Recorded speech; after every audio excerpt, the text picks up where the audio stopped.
ಇದು ಅವಲಕ್ಕಿ ಪಾಯಸ ತುಂಬಾ ರುಚಿಯಾಗಿರುತ್ತೆ. ಖಂಡಿತ ಒಂದ್ಸರಿ ಮಿಸ್ ಮಾಡದೆ ಟ್ರೈ ಮಾಡಿ. ಬನ್ನಿ ಅದು ಯಾವ ರೀತಿ ಮಾಡೋದು ಅಂತ ನೋಡೋಣ. ಈಗ ಒಂದು ಪ್ಯಾನ್ಗೆ 2 ಸ್ಪೂನ್ ತುಪ್ಪ ಹಾಕ್ತಾ ಇದ್ದೀನಿ. ಇದು ಗೋಡಂಬಿ ಮತ್ತು ದ್ರಾಕ್ಷಿಯನ್ನು ಫ್ರೈ ಮಾಡಲಿಕ್ಕೆ. ಈಗ ಸ್ವಲ್ಪ ಗೋಡಂಬಿಯನ್ನು ಹಾಕಿ ಒಂದು ಸ್ವಲ್ಪ ಗೋಲ್ಡನ್ ಫ್ರೈ ಬರೋ ತನಕ ಇದನ್ನು ಫ್ರೈ ಮಾಡ್ಕೋಬೇಕು.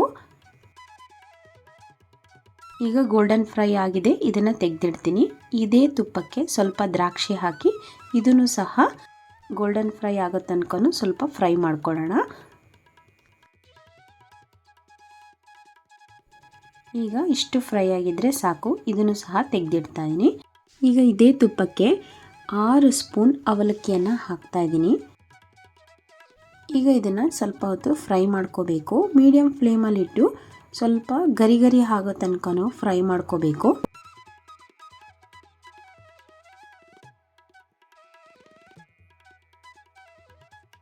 ನೋಡಿ ಇಲ್ಲಿ ಸ್ವಲ್ಪ ಈಗ ಗರಿ ಗರಿಯಾಗಿ ಬಂದಿದೆ.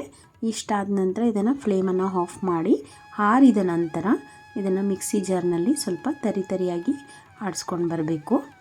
ಈಗ ಮಿಕ್ಸಿ ಜಾರ್ಗೆ ಈಗ ಫ್ರೈ ಮಾಡಿರುವಂತಹ ಅವಲಕ್ಕಿಯನ್ನು ಹಾಕ್ತಾ ಇದ್ದೀನಿ. ಈಗ ಇದನ್ನು ರುಬ್ಕೊಂಡು ಬರೋಣ. ನೋಡಿ ಇಷ್ಟು ತರಿಯಾಗಿದ್ದರೆ ಸಾಕು. ಈಗ ಇದನ್ನು ಒಂದು ಪಕ್ಕಕ್ಕಿಟ್ಟು ಈಗ ಒಂದು ಪ್ಯಾನ್ಗೆ ಸ್ವಲ್ಪ ಹಾಲನ್ನು ಹಾಕ್ತಾ ಇದ್ದೀನಿ. 1 ಲೋಟ ಹಾಲನ್ನು ಹಾಕ್ತಾ ಇದ್ದೀನಿ.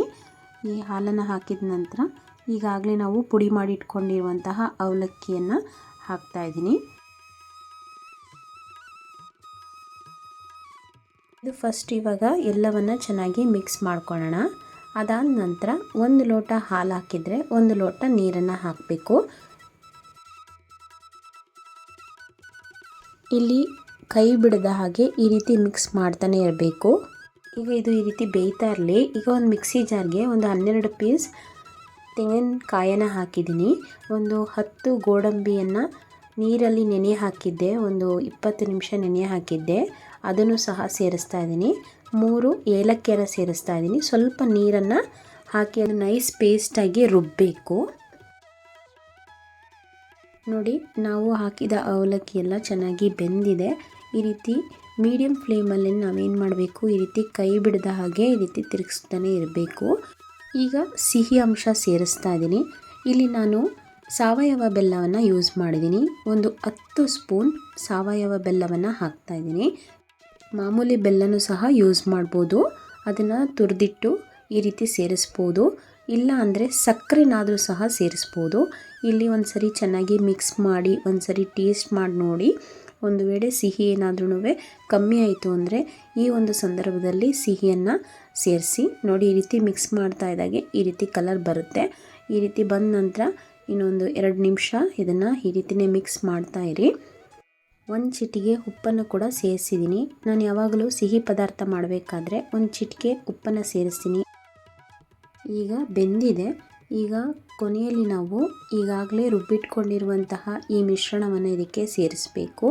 ಸೇರಿಸಿ ಇಲ್ಲಿ ಚೆನ್ನಾಗಿ ಮಿಕ್ಸ್ ಮಾಡಿ. ಇದು ಹಾಕೋದ್ರಿಂದ ನಮ್ಮ ಅವಲಕ್ಕಿ ಪಾಯಸಕ್ಕೆ ಒಂದೊಳ್ಳೆ ಟೇಸ್ಟ್ ಸಿಗುತ್ತೆ. ಅದರಿಂದ ಇದನ್ನು ಸ್ಕಿಪ್ ಮಾಡಲೇಬಾರ್ದು. ಏಲಕ್ಕಿ ಕೂಡ ಒಂದೊಳ್ಳೆ ಸುವಾಸನೆಯನ್ನು ಕೊಡುತ್ತೆ. ನಿಮಗೇನಾದರೂ ಇಲ್ಲಿ ತುಂಬ ಗಟ್ಟಿ ಆಯಿತು ಅಂತ ಅನಿಸಿದ್ರೆ ನೀವು ಸ್ವಲ್ಪ ಹಾಲನ್ನು ಹಾಕಿ ಮತ್ತೆ ಮಿಕ್ಸ್ ಮಾಡ್ಬೋದು. ನೋಡಿ ಈಗ ಕರೆಕ್ಟಾದ ಕನ್ಸಿಸ್ಟೆನ್ಸಿಗೆ ಬಂದಿದೆ. ಸೊ ಇಷ್ಟು ಗಟ್ಟಿ ಇದ್ದರೆ ಸಾಕು ಪಾಯಸಕ್ಕೆ. ಅವಲಕ್ಕಿ ಪಾಯಸ ರೆಡಿಯಾಗಿದೆ. ಈಗ ಕೊನೆಯಲ್ಲಿ ಸ್ವಲ್ಪ ತುಪ್ಪ ಸೇರಿಸ್ತಾ ಇದ್ದೀನಿ. 1-2 ಟೇಬಲ್ ಸ್ಪೂನ್ ತುಪ್ಪ ಸೇರಿಸಿದ್ದೀನಿ. ಇದನ್ನು ಕೂಡ ಚೆನ್ನಾಗಿ ಮಿಕ್ಸ್ ಮಾಡಿ ಕೊನೆಯಲ್ಲಿ ನಾವು ಈಗಾಗಲೇ ಹುರಿದಿಟ್ಟಿರುವಂತಹ ಗೋಡಂಬಿ ದ್ರಾಕ್ಷಿಯನ್ನು ಸೇರಿಸಿ ಸರ್ವ್ ಮಾಡೋದೆ. ಅವಲಕ್ಕಿ ಪಾಯಸ ವಿದಿನ್ 20 ಮಿನಿಟ್ಸ್ನಲ್ಲಿ ಮಾಡ್ಬೋದು. ತುಂಬ ಚೆನ್ನಾಗಿ ಬರುತ್ತೆ. ಒಂದು ಸರಿ ಮನೇಲಿ ಟ್ರೈ ಮಾಡಿ. ಮಕ್ಕಳಿಗಂತೂ ತುಂಬಾ ಇಷ್ಟ ಆಗುತ್ತೆ. ಒಂದು ವೇಳೆ ನಿಮಗೆ ಈ ರೆಸಿಪಿ ಇಷ್ಟ ಆದರೆ ನನ್ನ ಚಾನಲ್ನ ಸಬ್ಸ್ಕ್ರೈಬ್ ಆಗೋದನ್ನ ಮಾತ್ರ ಮರಿಬೇಡಿ. ಸಪೋರ್ಟ್ ಮಾಡ್ತಿರುವಂಥ ಎಲ್ಲರಿಗೂ ಧನ್ಯವಾದಗಳು. Thanks for watching. Thank you so much.